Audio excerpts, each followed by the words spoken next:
एक छोटे से गांव में, जो ऊंचे ऊंचे पहाड़ों के बीच छिपा हुआ था, रातें घने अंधकार से भरी होती थीं।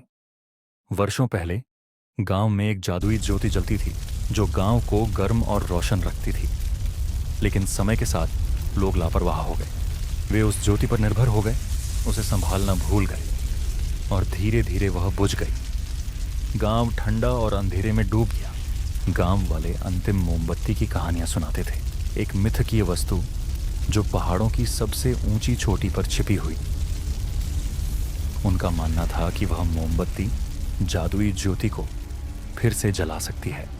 लेकिन उस चोटी तक का रास्ता खतरनाक था, बर्फीली चट्टानों, तेज हवाओं और विचित्र प्राणियों की अफवाहों से भरा हुआ। दशकों तक कोई भी उसे पाने की हिम्मत नहीं कर सका। फिर आया किरण। किरण एक साधारण लड़का था, लेकिन उसके दिल में एक अग्नि थी। वह अपने गांव की कहानियों से थक चुका था और उसके भविष्य को बदलने का फैसला किया। एक सर्द सुबह उसने थोड़े से सामान और एक छोटी लालटेन के साथ अपना सफर शुरू किया।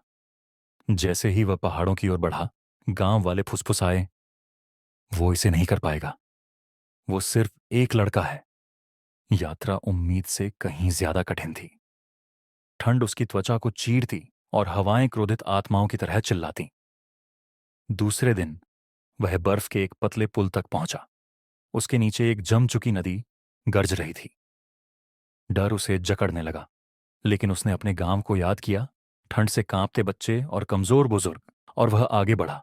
तीसरे दिन उसने एक अजीब बूढ़े आदमी को देखा, जो बुझती हुई आग के पास बैठा था। उस आदमी की आंखें हल्की चमक रही थीं, जैसे वह पूरी तरह इंसान ना हो। बूढ़े आदमी ने पूछा, तुम यहां क्यों आए हो बच्चे? किरण ने जवाब दिया, मैं अंतिम मोमबत्ती ढूंढ रहा हूं, ताकि अपने गांव को फिर से रोशनी दे सकूं। बूढ़ा मुस्कुराया, आगे का रास्ता तुम्हारी दृढ़ता की परीक्षा लेगा।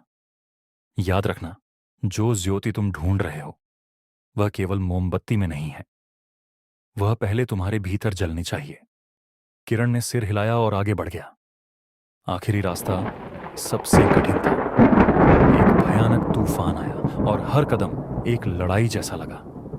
लेकिन फिर बर्फीले तूफान के बीच उसे वह दिखाई दी, सोने का एक मंच जिस पर एक अद्भुत मोमबत्ती रखी थी।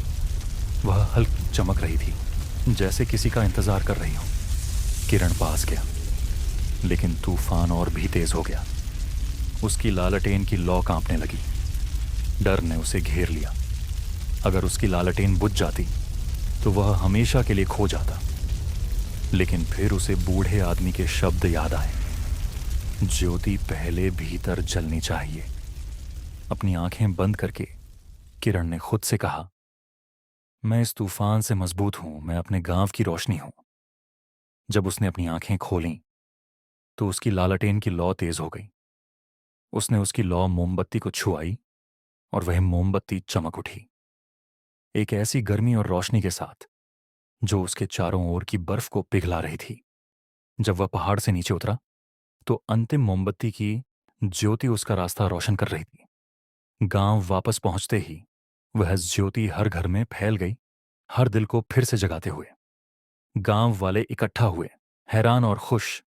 एक बुजुर्ग ने पूछा, तुमने ये कैसे किया किरण? वह मुस्कुराया, मोमबत्ती की ज्योति कभी खत्म नहीं हुई थी, हम बस उसे जलाना भूल गए थे। कहानी की शिक्षा, जो शक्ति और रोशनी हम दुनिया में खोजते हैं वह अक्सर हमारे भीतर होती है। जब चुनौतियां सजाती हैं तो वही हमारी दृढ़ता, साहस और आत्मविश्वास होता है जो हमें अंधकार से बाहर निकालता है।